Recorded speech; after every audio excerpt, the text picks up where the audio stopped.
Friends, वही next part जो भी छूट गया था बीच में उसको अब पूरा करवाते हैं।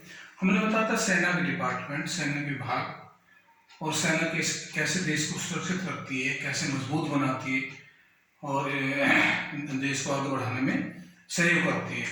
तो सेना का जो काम था वो मैंने आपको बताया, लेकिन सेना का भी कुछ अपने डिपार्टमेंट्स थे जिनके बेस पे वो सूचनाएं, इंफॉर्मेशन इकट्ठा करती थी दुश्मन देशों से या देश के अंदर, देश के बाहर, जहां से भी उनको लेनी होती थी इंफॉर्मेशन उसको लेते थे, कलेक्ट करते थे। तो उसको देखते हैं। मैंने बताया था मौर्य काल में सैन्य प्रशासन, तो उसी का ही अगला पार्ट है, मुझे लगता है मैं आपको दिख रहा हूँ। तो मैगजीन देखते हैं क्योंकि हमने पढ़ा है और जाना है प्राचीन इतिहास में हमारे पास जो साक्ष्य हैं उसके बहुत सारे सोर्स विदेशी साक्ष्य से मिलते हैं। ठीक है, तो ऐसी मैगजीन के अनुसार सेना का प्रबंधन 6 समितियों के द्वारा होता था। सेना का प्रबंधन किसके द्वारा होता था? 6 समितियों के द्वारा। यहाँ इस सोचने वाली बात है कि सेना अपने आप में निरंकुश नहीं थी, सेना के सम्राट के अधीन थी और सेना पर अलग अलग समितियों का भी अधिकार था। वो सेना को समय समय पर सलाह देती थी और उनके लिए कार्य करती थी। ठीक है, तो कौन कौन सी है मैं बताता हूँ। 6 विभागों में बटी थी, यानी कि 6 समितियां सेना का कार्य देखती थी। प्रत्येक समिति में 5-5 मेंबर थे। कितने? 5-5 मेंबर थे। प्रत्येक समिति में 5-5 सदस्य होते थे। वो 5 कौन कौन सी समितियां थी वो देख लेते हैं। 6 समितियां, क्योंकि 5 मेंबर होते थे एक समिति में। प्रथम समिति जल सेना प्रबंधन कार्य देखती थी, यानी कि जो प्रथम समिति थी सेना की, वो सेना के लिए जल सेना प्रबंधन कार्य देखती थी, प्रथम समिति। द्वितीय समिति क्या कार्य करती थी? सामग्री, यातायात एवं रसद को देखती थी, यानी कि जब युद्ध लड़ने जाएंगे देश के अंदर या देश के बाहर, तो सेना को खाद्य सामग्री, हथियार या और तमाम तरह की चीजें की आवश्यकता पड़ती थी, तो सारा डिपार्टमेंट द्वितीय समिति देखती थी। ठीक है भाई। तृतीय समिति, थर्ड, पैदल सैनिकों की व्यवस्था को देखना। जितने भी हमारे पेडेस्ट्रियन सोल्जर्स थे, पैदल सैनिक थे, तो उनका मैनेजमेंट करना, उनका खाने का, पीने का, रहने का, या जहां उनको तंबू गाड़ के स्टे करना है, डेरा डालना है अपना, तो उनका सारा मैनेजमेंट तृतीय समिति देखती थी। चतुर्थ समिति का क्या काम था? ये एग्जाम में आता है, सब पूछा जाता है कि कौन सी समिति किस विभाग को देखती थी, तो इसको ध्यान से समझ लेना आप लोग। चतुर्थ समिति अश्व सैनिकों की व्यवस्था और देख रेख करती थी। चौथी समिति का कार्य क्या था? जो घुड़सवार सैनिक थे उनके लिए घोड़ों का प्रबंध करना, उनके खाने का, पीने का, अगर घाव हो जाए उनको देखभाल करना, उनका पूरा मैनेजमेंट चतुर्थ समिति के ही अधीन था। आगे बढ़ते हैं। पंचम समिति, 5वीं समिति का कार्य क्या था? गज सेना की व्यवस्था को देखना और उचित प्रबंधन करना। मैंने बताया था कि मौर्य साम्राज्य में गज सेना भी सेना का एक महत्वपूर्ण पार्ट था। और एक और मैं बता दूं, अशोक ने, आपको पता होगा, 261 के आसपास अपने अभिषेक के 8-9 वर्ष बाद उन्होंने कलिंग पे आक्रमण किया था। ठीक है, जो उड़ीसा में पड़ता है। और उड़ीसा कलिंग पे आक्रमण क्यों किया था? उसका एक रीजन था, क्योंकि एक तो वहां पे हाथी बहुत स्ट्रॉन्ग मिलते थे, बढ़िया वाले मिलते थे। दूसरा, वहां उड़ीसा एक आर्थिक व्यापार का केंद्र भी था।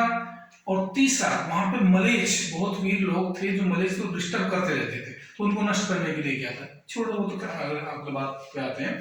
तो उसका क्या था? गज सेना की व्यवस्था करना। हाथी वहां से पकड़ेंगे कि कहां से गज लाने, हाथी लाने, उनके मैनेजमेंट करना है, खाने का, पीने का, मतलब पूरी व्यवस्थाओं का जो जिम्मा था वो किसका था? पंचम समिति का था।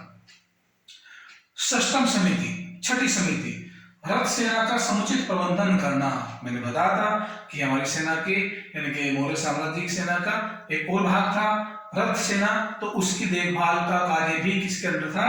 षष्ठ समिति के अंदर था। ठीक है भाई। अब आगे बढ़ते हैं, तो हमने पिछले पार्ट का ही आगे बढ़ा रहे हैं। ऐसा ही सेना का एक छोटा सा विभाग था, या बहुत इंपॉर्टेंट विभाग था, जिसको हम समझ सकते हैं, उसको गुप्तचर व्यवस्था कहा जाता था। आज भी आपने देखा होगा, जैसे रशिया है, अमेरिका है, चाइना है, इजराइल है, इवन कुछ हद तक इंडिया भी है और पाकिस्तान है, ये प्रॉक्सी वार खेलते हैं। प्रॉक्सी वार समझते हैं आप कि एक देश के यानी कि दूसरे देश के सैनिकों को, वहां के नेताओं को, इंपोर्टेंट अधिकारियों को फंसाने के लिए महिलाओं का भी इस्तेमाल करते हैं, गुप्तचर डिपार्टमेंट को अपने स्टोर बना कर रखते हैं ताकि वो वहां की इंफॉर्मेशन को कलेक्ट कर सके। ठीक है भाई, तो ऐसा ही गुप्तचर डिपार्टमेंट था। इसका जो सर्वोच्च अधिकारी था वो महामात्य शक कहलाता था। महामात्य शक, ये पेपर में आता है, इसको ध्यान से समझ लेना। यूनानी लेखक गुप्तचरों को निरीक्षक तथा अवश्यर बोलते थे। जो यूनानी लेखक थे, चूंकि वो भाई यूनान की भाषा बोलते थे, तो यूनान की जो प्राचीन भाषा है वहां से बहुत सारे इंग्लिश के वर्ड लिए गए हैं। ठीक है भाई, तो प्राचीन यूनानी लेखक गुप्तचरों को निरीक्षक तथा ओवरशियर यानी कि इंस्पेक्टर एंड ओवरशियर्स कहते थे। ठीक है भाई, बात वही है जो हम निरीक्षक कह लो या ओवरशियर्स कह लो। अच्छा, गुप्तचर भी कई प्रकार के होते थे। एक ही स्थान पर रहकर, ठीक है, यानी कि एक ही लोकेलिटी में, जैसे मान लिया मेरठ के कुछ एरिया में या दिल्ली के रोहिणी के क्षेत्र में या चंडीगढ़ के एक दो सेक्टर में कुछ एक पर्टिकुलर एरिया में रहकर ही वो वहां से सूचना इकट्ठी करते थे, गुप्तचरी करते थे और अपने राजा को समय समय पर पहुंचाते रहते थे। इस प्रकार की गुप्तचर को संस्था कहा गया है। क्या कहा गया है? संस्था कहा गया है। इसके अलावा जो दूसरे गुप्तचर थे वो घूम घूम कर एक स्थान से दूसरे स्थान पर गुप्तचरी करते थे। कहां पे? एक स्थान से दूसरे स्थान पर रहकर गुप्तचरी करते थे।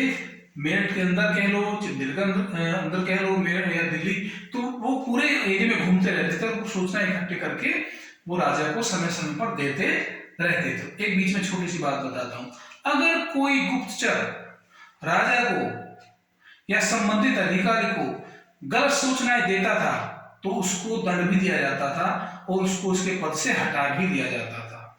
ये एक ऐसा विभाग था जहां पे चरित्रवान लोगों को, बुद्धिमान लोगों को, बहुत ही समझदार लोगों को अपॉइंट किया जाता था, क्योंकि विभाग ही इतना इंपॉर्टेंट था, देश की सुरक्षा से जुड़ा हुआ था। ठीक है भाई, सुंदरियों या वेश्याओं को भी गुप्तचर के रूप में नियुक्त किया जाता था। जैसे मैंने अभी आपको बताया, अमेरिका है, रशिया है, या चीन है, जापान है, इंडिया है, इजराइल है, इटली है, फ्रांस है, मैनी अदर कंट्रीज, बहुत सारे देश हैं जो अपने देश की सुंदर सुंदर लड़कियों को या स्त्रियों को दूसरे देश में स्पाई के तौर पे, जासूस के तौर पे भेजते हैं। वेश्याएं भी होती हैं। वेश्या जो कहा तो बता रहे हैं, लेकिन वेश्या में नहीं कहना चाहिए, सामाजिक खराब शब्द होता है, लेकिन इतिहास के परिप्रेक्ष्य में हम देखते हैं। ठीक है, संदर्भ में, हमें उसके अलावा कोई मतलब नहीं है। तो वेश्याएं और सुंदर स्त्रियां भी गुप्तचर विभाग में काम करती थी। उनका भी इस्तेमाल समय समय पर आवश्यकता पड़ने पर किया जाता था। ठीक है भैया, देखो भाई, अब ये दूसरी बात कह रहा है, देश की सीमाओं के अंदर या राज्य में या शहर में या गांव में शांति व्यवस्था बनाए रखने और अपराधों को कम करने के लिए भी एक विभाग था सरकार का, जिसको पुलिस विभाग कहते हैं। उस विभाग का एक पर्टिकुलर नाम था जिसे रक्षिन कहा जाता था। क्या बोला जाता था? रक्षिन, यानी कि रक्षा करने वाले। बड़ा सिंपल से तौर पर समझ लो आप। ऐसे ही जो गुप्तचर देश से बाहर दूसरे देश के अंदर घुसकर वहां की जानकारी कलेक्ट करते थे और दुश्मन देशों में समस्याएं पैदा करवाते थे, तो उनको क्या कहा जाता था? गूढ़ पुरुष कहा जाता था। गूढ़, बहुत ही ज्ञानी, गुणी पुरुष कहा जाता था। यानी कि ऐसे गुप्तचर थे। जैसे आजकल हमारे कई बार नाम नहीं सुनते, हमारे देश के राष्ट्रीय सुरक्षा सलाहकार हैं, कौन है? अजीत डोभाल जी हैं। कई बार पाकिस्तान की आर्मी या पाकिस्तान के जो खुफिया विभाग है, तो वो हमारे देश के ऊपर आरोप लगाते हैं कि अजीत डोभाल जो है हमारे देश में दंगे करवा रहे हैं, या हम कई बार डिबेट में कहते हैं कि वो करवा रहे हैं। तो ऐसे ये गुप्तचर विभाग होता है। तो एक दूसरे देश की समस्याओं को देखते हैं, जो उनके वीक पॉइंट्स होते हैं उन पे वो प्रहार करते हैं, उन पर अटैक करते हैं, उनको पीड़ा पहुंचाते हैं। तो ऐसे ही मौर्य साम्राज्य में उनका एक विभाग था जो दुश्मन देश में घुसकर वहां पे अशांति व्यवस्था फैलाते थे और वहां से कलेक्ट करके इंफॉर्मेशन अपने देश के नागरिकों को देते थे। ये मैंने आपको बताए हैं टॉपिक, बड़े इंपॉर्टेंट टॉपिक हैं।